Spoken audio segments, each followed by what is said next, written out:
Assalamualaikum warahmatullahi wabarakatuh. Alhamdulillah.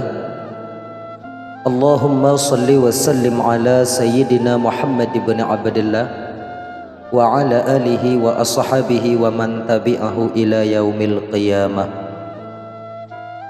Ikhwan yang dimuliakan oleh Allah Subhanahu wa taala, Al-Quran adalah sebagai kalam Allah, bisa memberikan pertolongan dengan seizinnya. Dalam bentuk syafaat misalnya, ia bisa menjadi perantara untuk menolong kita ketika mempertanggungjawabkan amal kita di hadapan Allah Subhanahu wa taala nantinya. Ada sebuah doa yang sangat populer. Doa ini biasanya dibaca ketika selesai mengaji Al-Quran. Allahumma arhamna bil Quran waj'alhu lana imama wa nura wa huda wa rahmah, dan seterusnya. Doa tersebut berisi permohonan kepada Allah agar kita mendapat rahmat melalui Al-Quran itu sendiri, diberi ilmu, bimbingan, cahaya iman dengan sebab Al-Quran. Di ujung doa ini terdapat permintaan agar Al-Quran menjadi saksi yang meringankan kita di hadapan Allah Subhanahu wa ta'ala. Setidaknya ada 6 langkah yang harus kita wujudkan. Ke-6 langkah ini akan menjadi bukti interaksi yang baik dengan Al-Quran dalam kehidupan sehari-hari sebagai seorang muslim yang baik. Pertama, senantiasa mau membaca Al-Quran. Rasulullah sallallahu alaihi wasallam bersabda, "Uqra'ul Qur'an fa innahu ya'ti yaumal qiyamah syafi'an li ashabih." Bacalah Al-Quran, kelak ia akan datang pada hari kiamat memberikan syafaat kepada para pembacanya. Hadis riwayat Imam Muslim. Langkah pertama ini, mau atau tidak, harus dilalui oleh setiap muslim. Seorang muslim wajib bisa membaca kalam Allah sesuai dengan kaedah ilmu tajwid, tidak menyimpang dan tidak pula mengada-ngada. Membaca Al-Quran merupakan aktivitas yang harus menjadi kebutuhan rohani demi meningkatkan mutu dan kualitas spiritual. Di era teknologi seperti sekarang ini, kita dapat dengan mudah membaca Al-Quran lewat HP misalnya, yang kita genggam kemana saja. Di bus, di pesawat, kereta, di mana saja kita dapat membacanya. Maka sangat disayangkan apabila seorang muslim tidak bisa membaca Al-Quran. Bahkan sangat disayangkan pula jika seorang muslim yang sudah bisa dan pandai membaca Al-Quran namun tidak membiasakan dirinya dan keluarganya untuk istiqamah dalam membacanya setiap hari.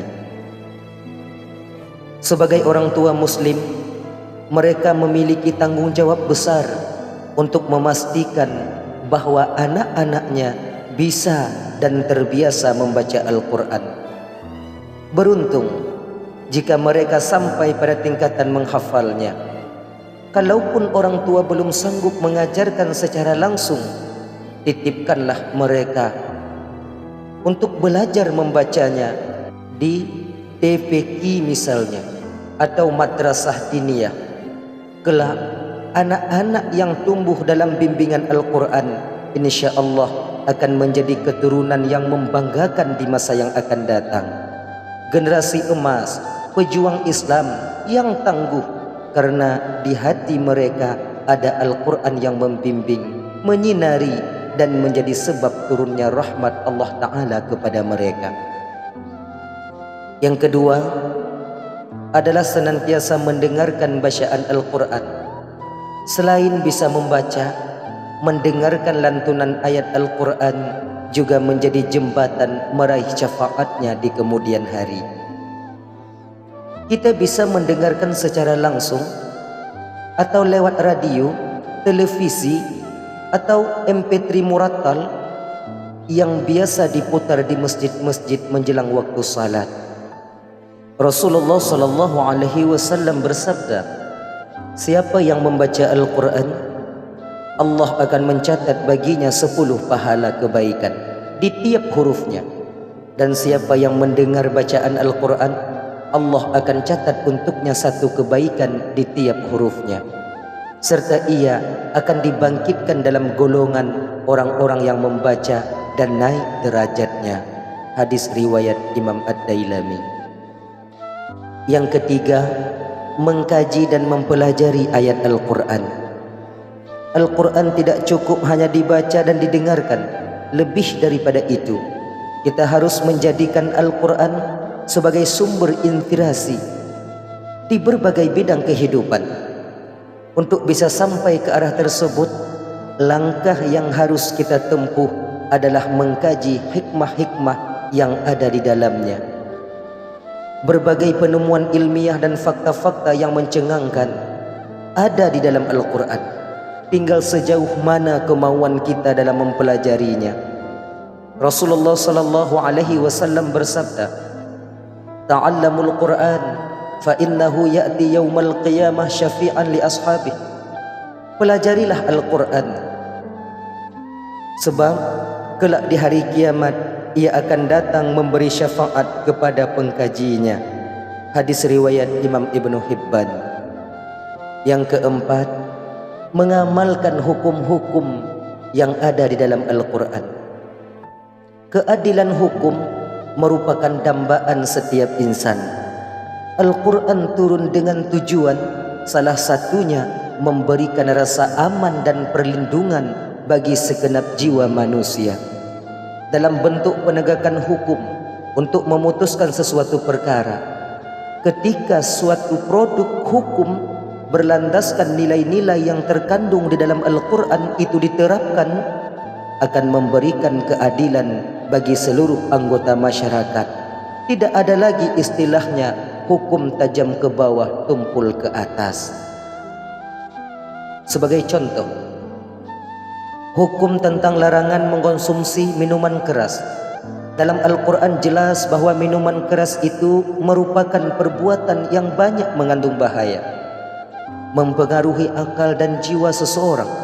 Dampaknya mencakupi banyak aspek, meliputi kerusakan pada diri orang yang mengkonsumsinya, keluarganya, bahkan suatu negara.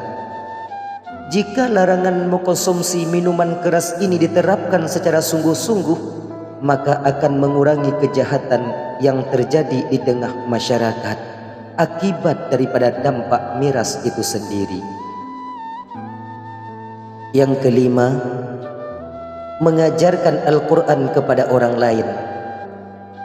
Sudah menjadi kewajiban bagi setiap orang yang diberi ilmu oleh Allah untuk mengamalkan apa yang sudah ia peroleh, walaupun 1 ayat, termasuk mengajarkan Al-Quran dalam berbagai bentuk, seperti mengajarkan cara membaca yang baik dan benar misalnya, menguraikan makna dan kandungan ayat, atau menghimpun tafsir Al-Quran sebagai upaya mendekatkan umat kepada pemahaman terhadap Al-Quran itu sendiri.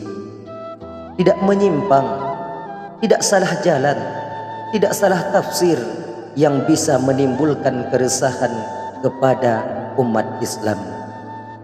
Mengajarkan Al-Quran sesuai dengan bimbingan para ulama yang ahli di bidangnya akan membuat umat semakin cinta terhadap Al-Quran dan mau mengamalkannya.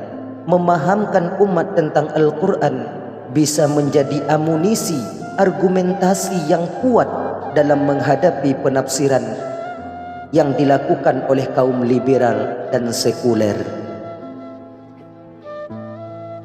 Yang keenam, mengamalkan dengan landasan ikhlas, mencari ridha Allah Subhanahu wa ta'ala. Di saat kita mengamalkan Al-Quran, landasannya adalah semata-mata mengharap ridha Allah. bukan untuk mendapatkan pujian dan hadiah. Pengamalan Al-Quran dengan ikhlas akan membuat seseorang bisa meraih syafaat Al-Quran.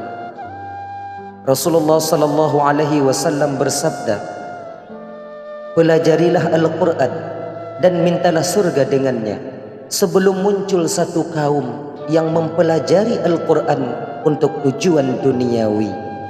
Sesungguhnya ada 3 kelompok yang mempelajari Al-Quran.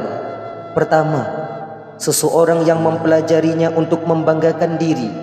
Yang kedua, seseorang yang mencari makan darinya. Dan yang ketiga, seseorang yang membaca karena Allah Subhanahu wa ta'ala.